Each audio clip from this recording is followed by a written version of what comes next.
We will start today with the first verse of the Ten Commandments, where the Lord is presenting himself to the people by saying, I am the Lord, your God, I brought you out of Egypt.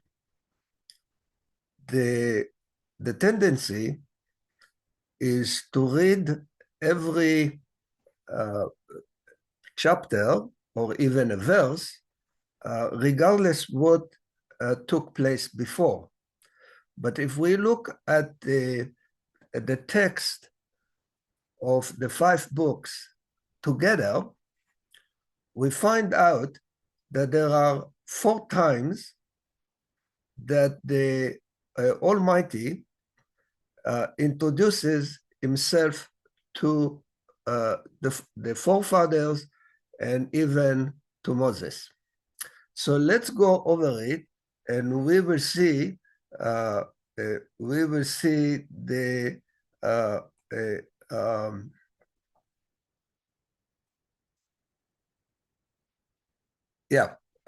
first of all, we can see that in regard to Abraham, the Almighty did, at least in the text, the Almighty did not introduce himself to Abraham.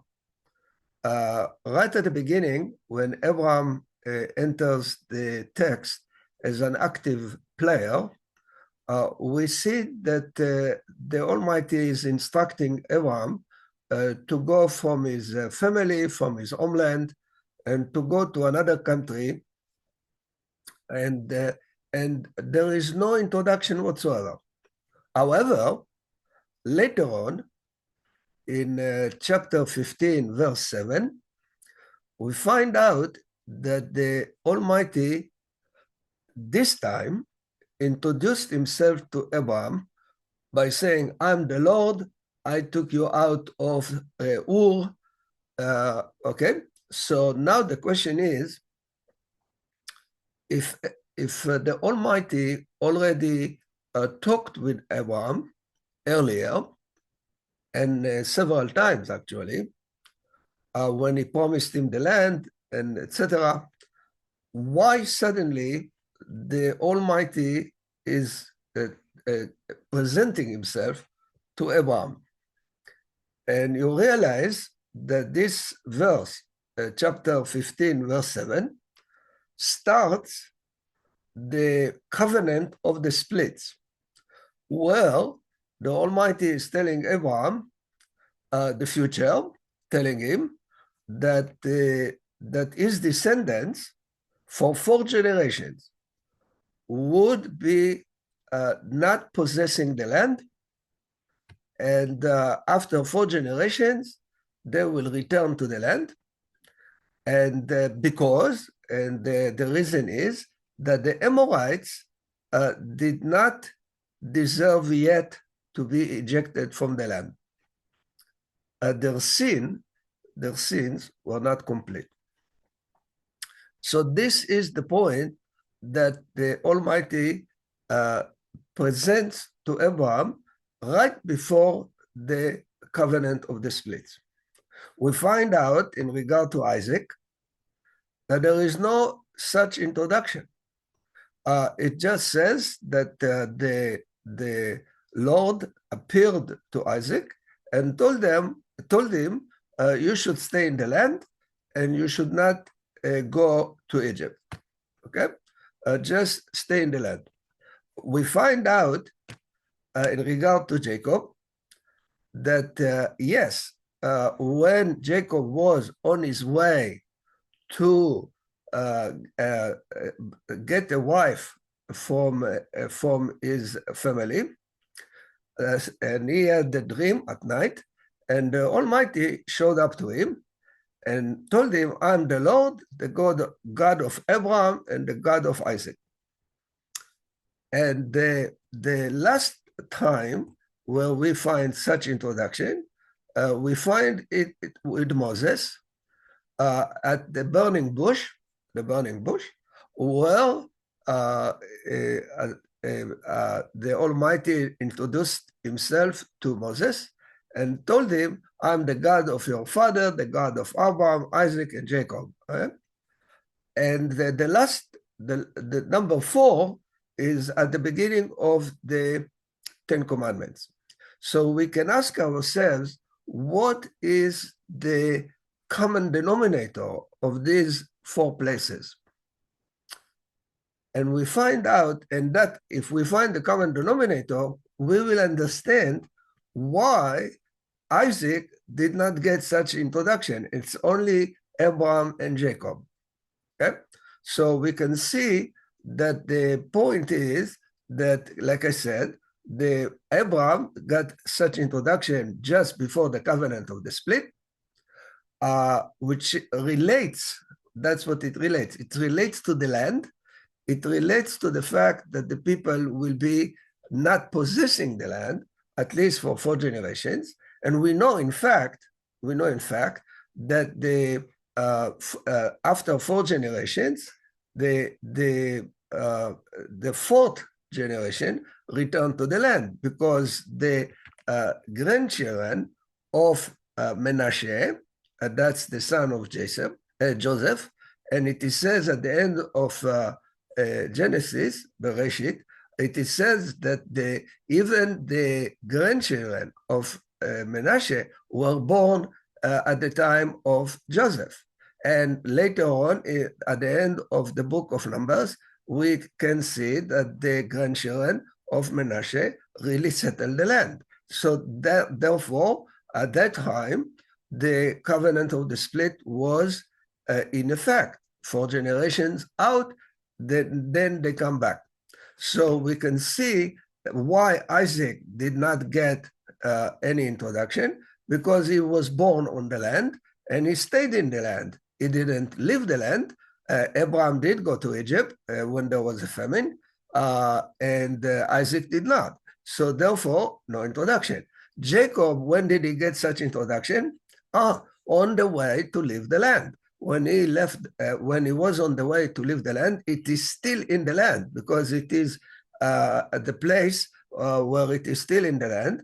And then, because he was on his way to leave the land, the Almighty showed up to him and introduced himself. And what did he promise him? He promised him that he will return to the land. Okay?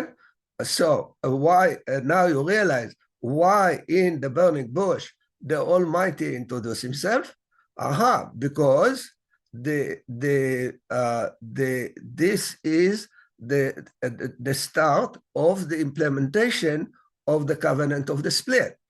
Meaning, you are going to go to Egypt and bring the people out. Actually, we need to realize that the people, when they were complaining, they did not want to come out of Egypt. If you read correctly the complaint there, at the beginning of Exodus, the people complained. And what did they complain? They complained about the slavery. But nowhere did they say that they want to come out of Egypt. But the Almighty is telling Moses, because of my covenant with the forefathers, I want you to go to Egypt and bring them out, which means they were brought out regardless of their wish. And sure enough, after they came out, just before the split of the sea, they started to complain. Why did you take us out of Egypt? Because they didn't want to come out of Egypt. Okay? So now you realize that therefore the completion of the covenant of the split is at the time of the 10 Commandments, meaning I promised you that you will be out of the land for 4 generations. Now you are on your way to go back to the land. And therefore, we find out this introduction exactly like Abraham got it right before the covenant of the split and right before Jacob on his way to go out of the land. So we see that the common denominator is the land. There is another point in this comparison, and this is the fact that in Hebrew, at least in the biblical Hebrew, there are two variations to the pronoun I. In modern Hebrew, we use only one of them, but in biblical language, we have two of them. One is ani, and that is also in modern Hebrew, but there is also anochi, anochi. So let's go over the 4 times that there is this alleged introduction, and we will see that there are differences. For example, in regard to the 2 forefathers that got such introduction, we find ani, while in regard to Moses, at least at the beginning, at the burning bush, there is anochi, and later on in the 10 Commandments, there is also anochi. It is not in the focus of this presentation, but generally speaking, there is enough evidence to show that at least in the biblical Hebrew, the ani is the personal language, while anochi is the formal language, very formal. So you realize now that why in the 10 Commandments, the Almighty presents himself to the people by using anochi, because there is distance between the Almighty and the people. They didn't want to come out of Egypt. They got out of Egypt in spite of their wish to stay in Egypt. So therefore, there is a detachment. If we go to Moses, you see that at the beginning, there is Anochi, but 3 chapters later on, chapter 6, verse 2, you can see that the Almighty is talking to Moses, and he tells him, I am the Lord. I am. So ani, which means after 3 chapters, there is closeness between the Almighty and Moses.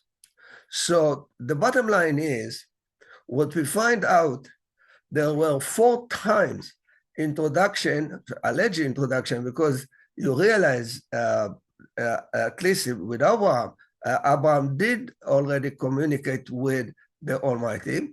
So therefore, the introduction came before a major event, which is the covenant of the split. And throughout the text, the other 3 times where there is such introduction, it relates to the same covenant. Isaac did not need it because he was staying in the land.